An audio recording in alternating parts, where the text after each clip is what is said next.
Bismillahirrahmanirrahim. Assalamualaikum warahmatullahi wabarakatuh. Ketemu lagi dengan saya, Endah Wening.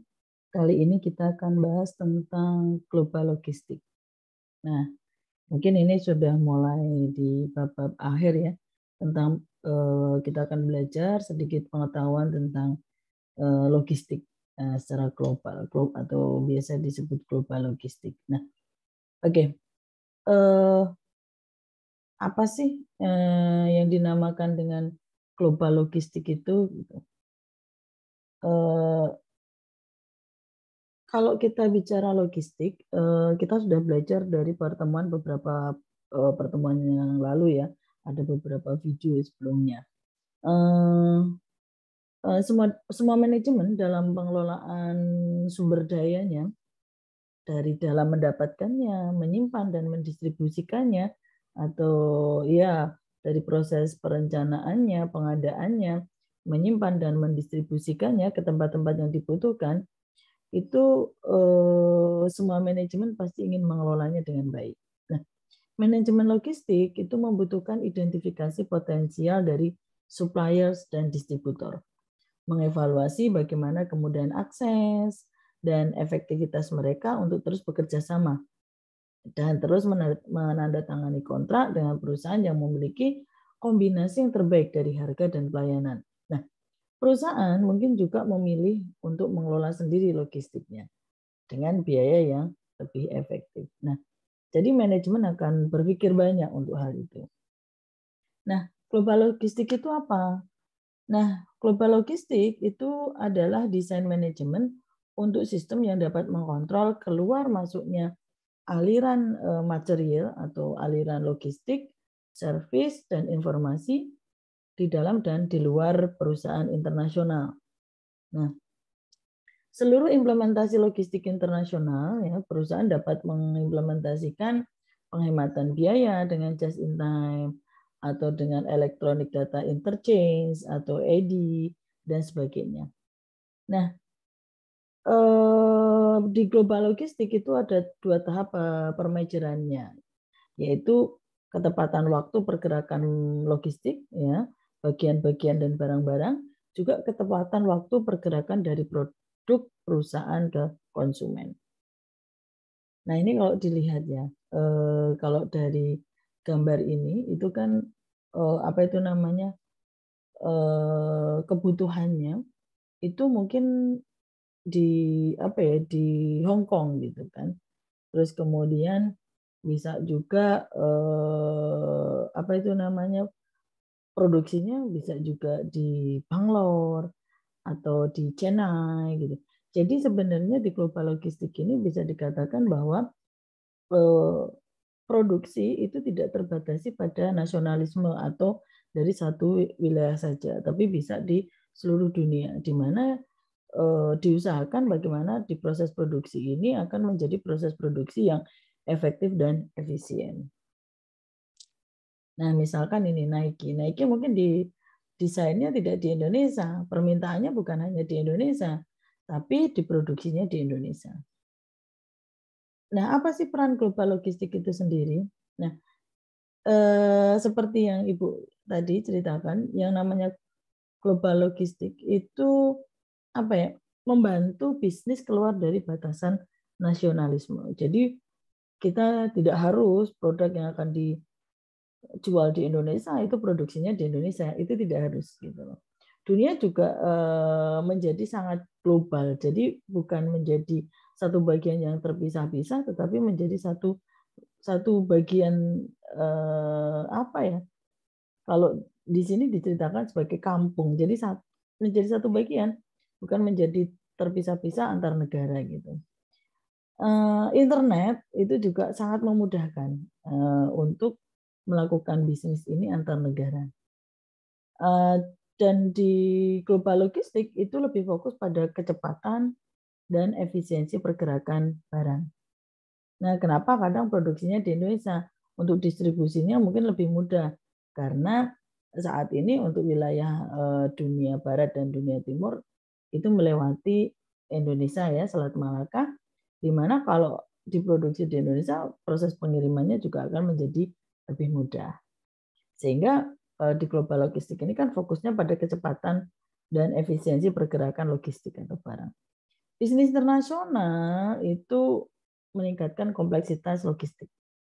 Nah, jadi karena sifatnya tidak nasionalisme lagi, tapi menjadi internasional, maka dibutuhkan suatu pemikiran yang lebih kompleks untuk itu. Nah, ini kompleksitinya kalau digambarkannya seperti ini.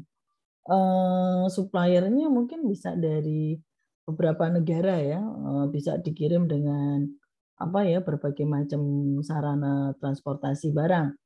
Terus kemudian bisa melewati lautan, udara, atau mungkin kereta, jalan gitu kan.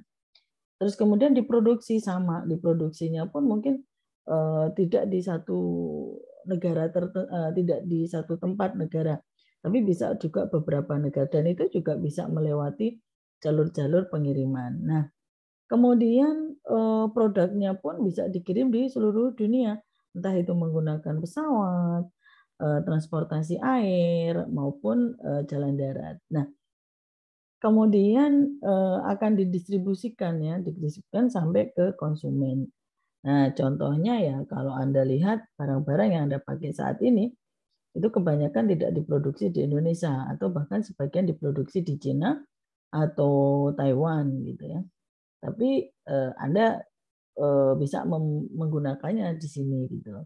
Atau sumber dayanya di Indonesia, tapi diproduksinya di luar negeri kemudian dikirim lagi ke Indonesia. Itu juga bisa terjadi. Nah, inilah kompleksiti dari global logistik. Nah, untuk infrastruktur transportasi yang dibutuhkan bagaimana gitu.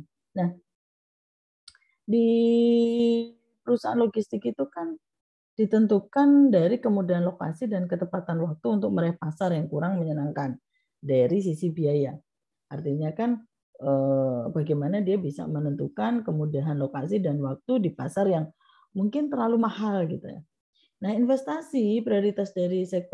prioritas investasinya itu adalah sektor publiknya, regulasinya, bagaimana regulasi di negara tersebut ya, kondisi pemerintahannya di negara tersebut, ada insentif pajaknya tidak di negara tersebut, kebijakan transportasinya ada tidak di situ. Nah, ini dapat memberikan pengaruh yang besar gitu loh untuk untuk membuat keputusan bagaimana perusahaan logistik internasional ini akan beroperasi di negara tersebut. Terus kemudian manajer logistik itu juga di global logistik itu harus belajar tentang bentuk dan perencanaan infrastruktur ke luar negeri, ya. Dan di dalam negeri, faktor-faktor strategi perusahaannya seperti apa? Karena di global logistik kita tidak lagi berpikir untuk mencukupi kebutuhan dalam negeri, tetapi kita juga berpikir untuk memenuhi kebutuhan luar negeri. Nah, ini penggunaan alat-alat transportasi untuk pengiriman melalui laut. Ada box service, liner service, ada tram service. Nah, liner service itu apa? Kalau liner service itu operasional service dengan jadwal dan rotasi pelabuhan yang tetap.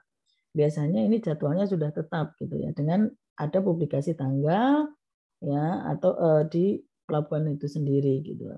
Sedangkan tram service atau pengiriman mencolok ya bahasanya, tetapi di sisi lain tidak memiliki jadwal yang tetap. Jadi dia sebenarnya tidak punya jadwal tetap atau rencana perjalanan atau jadwal terdapat pada pemberitahuan untuk pengiriman barang dari pelabuhan ke pelabuhan. Jadi cenderungnya tidak punya jadwal tetap.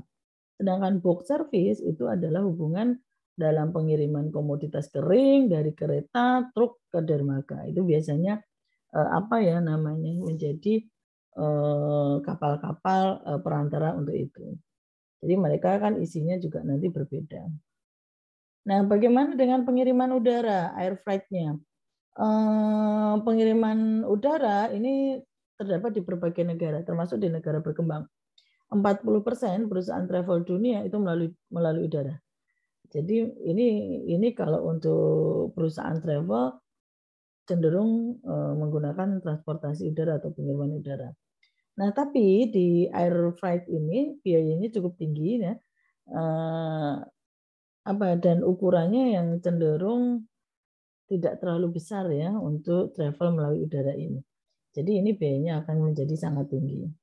Nah, ini contoh pengiriman melalui udara ya, tapi tidak bisa terlalu banyak seperti di kapal ya. Mungkin kalau Anda lihat di shipping ekspor impornya, di shipping itu akan sangat besar banget.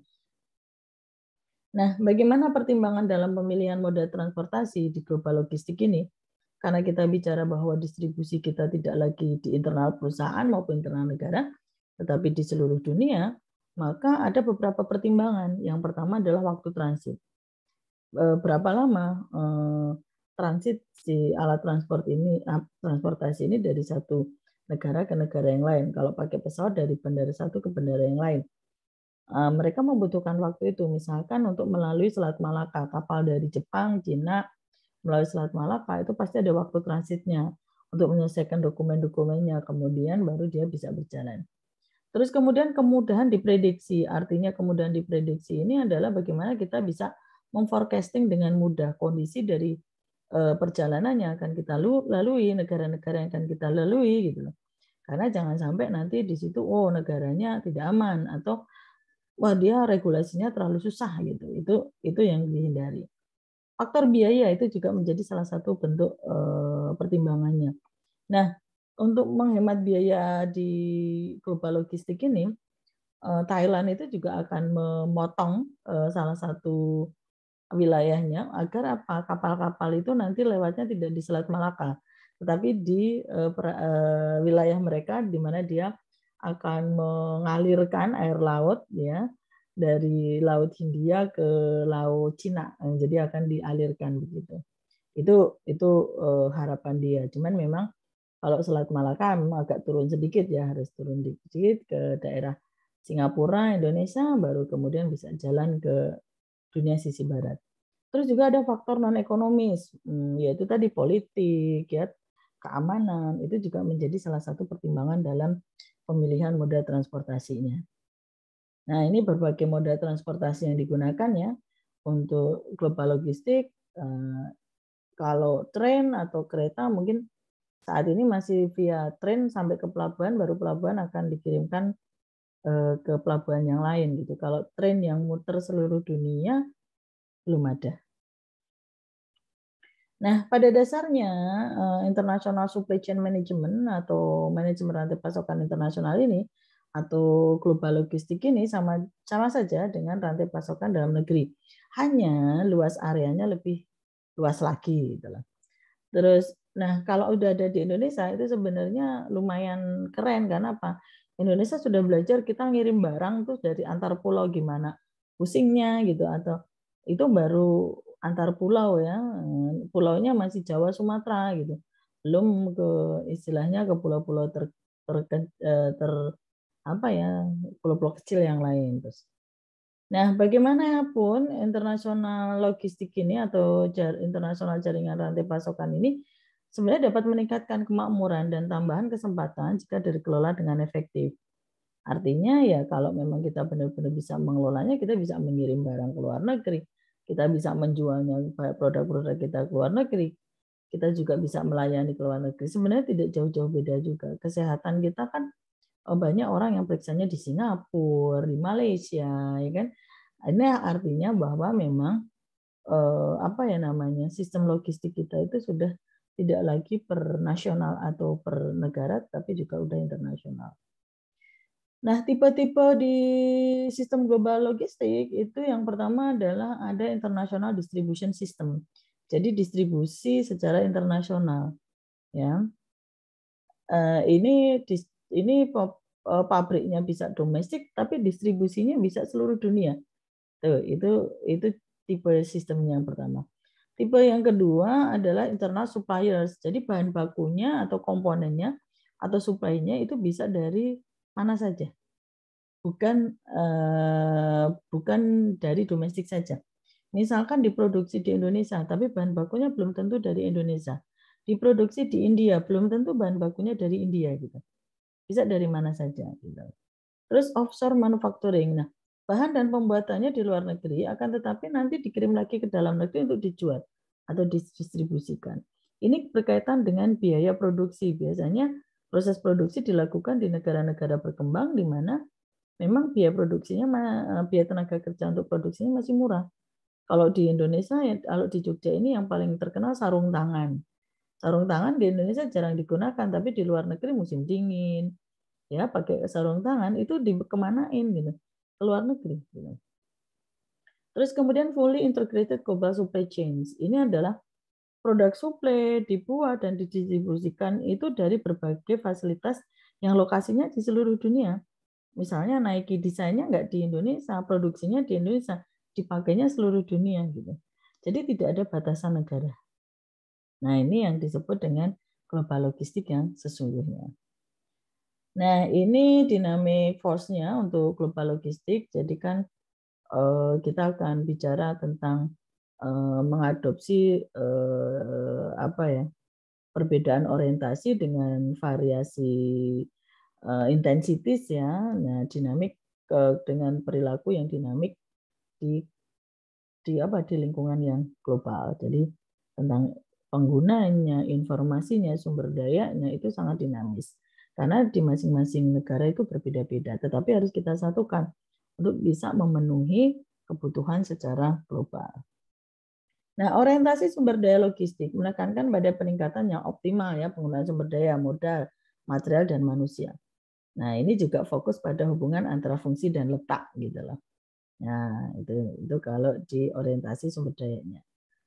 Nah, jadi kalau bisa sumber dayanya yang maksimal, modalnya, materialnya juga manusianya. Seperti tadi Ibu ceritakan bahwa mungkin produksinya di negara-negara berkembang yang gajinya masih murah untuk tenaga kerjanya gitu, sehingga akan memaksimalkan sumber daya manusianya. Fokus pada hubungan antar fungsi dan letak. Pabriknya diletakkan di mana yang mudah dijangkau gitu, yang untuk melakukan distribusi.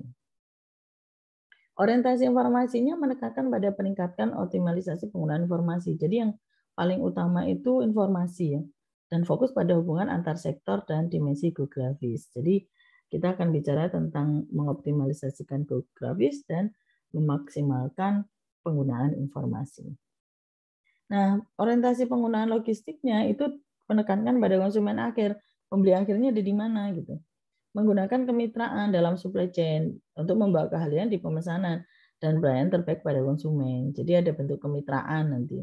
Menggunakan fokus pada orientasi untuk membawa fleksibilitas dan jaringan logistik. Tuh. Nah, ini faktor pushing global logistik ya, technological events, emergence of global market, ya, political, makroekonomi faktor dan global cost forces-nya. Nih. Nah, bagaimana global logistik menciptakan perubahan? Nah, manajemen itu akan mempertimbangkan global logistik, di mana pelayanan di industri lebih penting dari penghematan biaya. Ya, operasional logistik menyadari bahwa pentingnya penyediaan pelayanan untuk meminimalisasi biaya. Dan juga aktivitas logistik tidak lagi tentang pengiriman produk dalam supply chain-nya, tetapi juga penyedia informasi untuk penghematan biaya. Sehingga perusahaan bergerak dari vertical integrisis ke supply chain integrisis dan penyedia informasi logistik internal. Itu untuk global logistik bagaimana menciptakan perubahan. Apa sih manfaatnya global logistik? Global logistik ini penting untuk mempertahankan pertahanan jangka panjang ya. Karena kan market kita menjadi sangat luas. Diversifikasi dari peningkatan pasar memberikan peningkatan standarisasi di seluruh diversifikasi produk internasional. Juga untuk kemampuan mengakses berbagai sumber daya dan teknologi itu menjadi cukup luas. Kemampuan untuk menggerakkan gabungan strategis dan penelitian dan pengembangan juga cukup luas. Jadi kita bisa mengkombin dari keahlian di masing-masing negara. Nah, mungkin itu yang bisa Ibu sampaikan ya. Ada apa kurang dan lebihnya Ibu mohon maaf. Apa itu semoga bermanfaat ya. Kita akhiri. Assalamualaikum warahmatullahi wabarakatuh.